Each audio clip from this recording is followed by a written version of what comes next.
Hey fam, welcome back to the True Crime Corner with Mama Venus. I am back to delivering your weekly dose of South African true crime. If you are new here, then it is just welcome. I hope you are here to stay.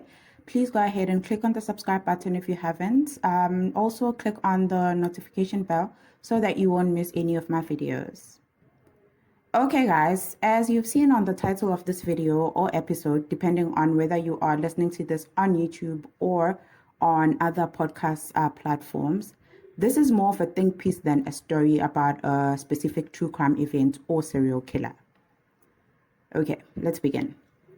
This morning, on my way to work, I was listening to the news and I heard that 4 of the most dangerous serial killers in South Africa are being considered for parole, meaning that they will be allowed to serve the remainder of their sentences outside prison.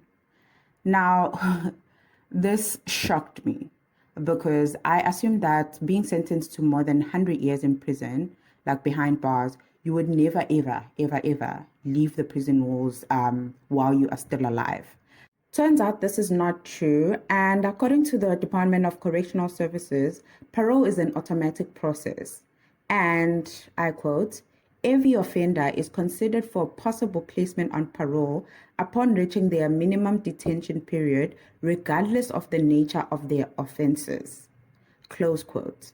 So this means that it doesn't really matter what you did, how heinous your crimes were, how brutal, how much disregard you have for human life.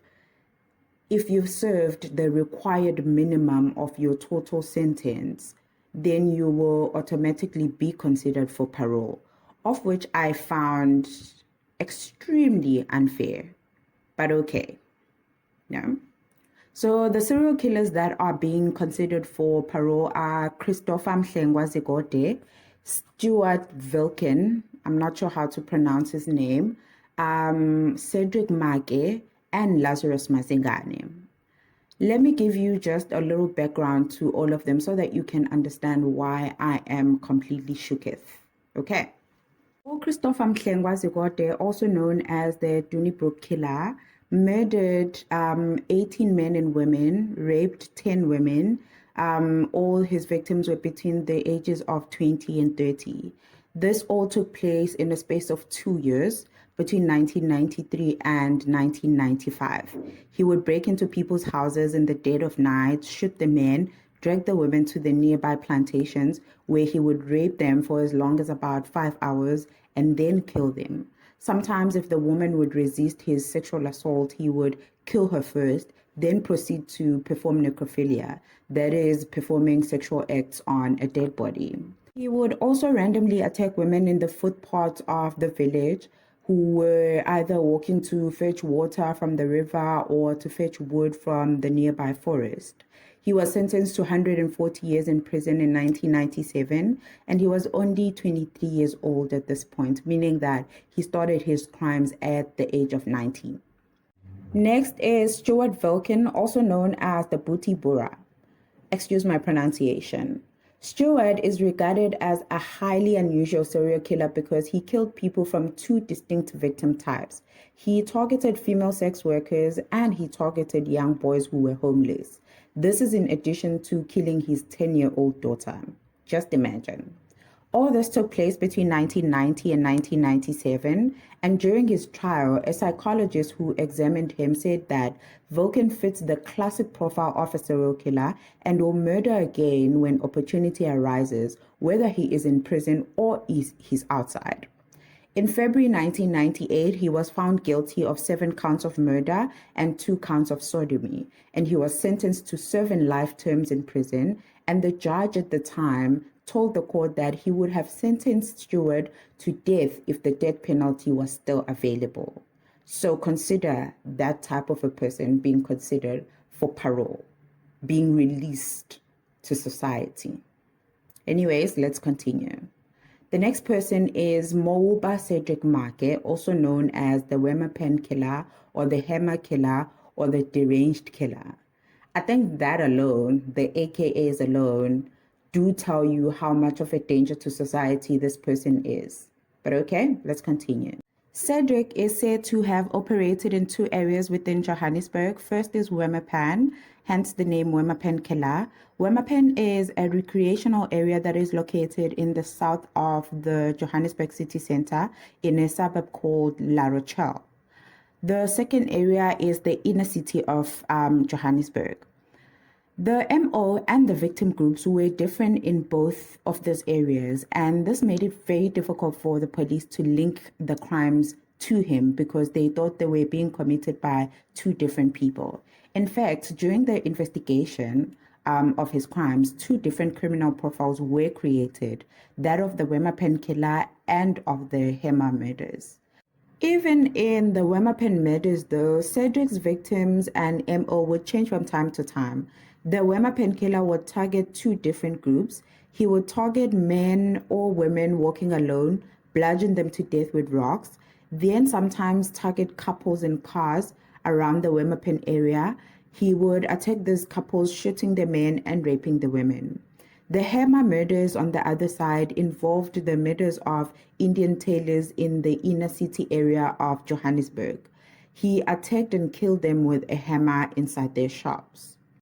The Wemmer murders and the Mhlengwa murders were linked because Cedric had signed a lay-by sleep at one of the shops that he had targeted and killed the owners. On the 6th of September 2000, he was found guilty of 27 murders, 26 attempted murders, 4 rapes, 41 aggravated robberies, and many more less serious criminal offenses. He was found guilty of 114 out of the 134 charges that he was facing, and he was sentenced to 27 life sentences, 1 life sentence for each of the murders, plus 1,159 years and 3 months imprisonment. In total, his sentence amounted to about 1,340 years in prison. The next person to be considered for parole is Lazarus Masingani, also known as the Nasrec Killer. I have covered his case on the channel before, about a month or 2 ago. I will link it on the description box below. But to provide you with a brief summary, right? Lazarus Masingani is responsible for 74 criminal offenses, including 17 murders, rape, hijacking, robbery, assault, and possession of an illegal firearm. Just like Cedric, Lazarus's MO would differ from time to time as he targeted different groups. This made it very difficult for the police to link his crimes also. Lazarus worked as a taxi driver, so he would use his job to target young women who were often passengers in his taxi. He would rape and kill these women and dump their bodies along his taxi routes. On the other side, him and his friend would hijack cars on the N12 and other highways around Johannesburg, where they would rape women and sometimes kill the men. On one instance, he raped the woman while her husband and her child were watching.